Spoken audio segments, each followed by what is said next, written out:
Hi dears, ഇന്ന് രാവിലെ കുറച്ച് ചാമ്പ പറിച്ചിരുന്നു. അപ്പോൾ ചാമ്പ പറിച്ച കൂട്ടത്തിൽ തന്നെ നമുക്ക് പറങ്കിമാമ്പഴവും കിട്ടിയിട്ടുണ്ട്. അപ്പോൾ അതൊക്കെ ഒന്ന് വീഡിയോ എടുക്കാമെന്ന് വിചാരിച്ച് എടുത്തതാണ്. അപ്പോൾ ഇന്ന് രാവിലത്തെ ഇവിടുത്തെ കുറച്ച് മനോഹരമായ കാഴ്ചകളാണ് നിങ്ങളെ ഈ വീഡിയോയിൽ ഞാൻ ഉൾപ്പെടുത്തി കാണിക്കുന്നത്. ഇത് ഞങ്ങൾ തന്നെ ഉണക്കിയെടുക്കുന്നതാണ്.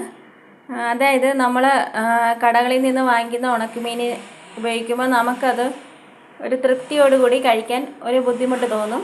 അപ്പോൾ അതുകൊണ്ട് ഞങ്ങൾ അപ്പന് ബോട്ടിൻ്റെ പണിയൊക്കെ ആയതുകൊണ്ട് അവിടുന്ന് മീനൊക്കെ കിട്ടുമ്പോൾ ഇതുപോലെ കൊണ്ടുവന്നിട്ട് ഞാൻ തന്നെ പറഞ്ഞു കൊടുത്തതാണ്. ഇതുപോലെ അല്ലെങ്കിലും മുമ്പ് ചെയ്യുമായിരുന്നു. നമ്മൾ തന്നെ നന്നായിട്ട് വൃത്തിയാക്കി ഉണക്കിയെടുത്ത ഉണക്കമീനാണ് നിങ്ങൾ കാണുന്നത്. ഇതുപോലെ നിങ്ങളും ചെയ്ത് നോക്കും. ഒരുപാട് മീനൊക്കെ കിട്ടുമ്പോൾ ഇതുപോലെ വൃത്തിയാക്കി നന്നായിട്ട് ഉണക്കിയെടുത്താൽ നമുക്ക് ഇത് നല്ല തൃപ്തിയോടുകൂടി കഴിക്കാൻ പറ്റും.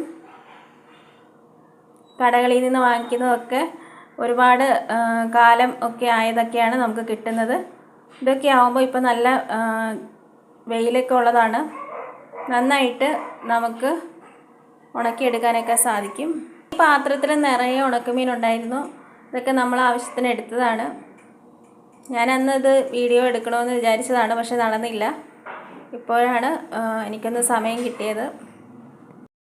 അപ്പോൾ ഇതൊക്കെയാണ് ഞങ്ങളുടെ രാവിലത്തെ മനോഹരമായ കുറേ കാഴ്ചകൾ.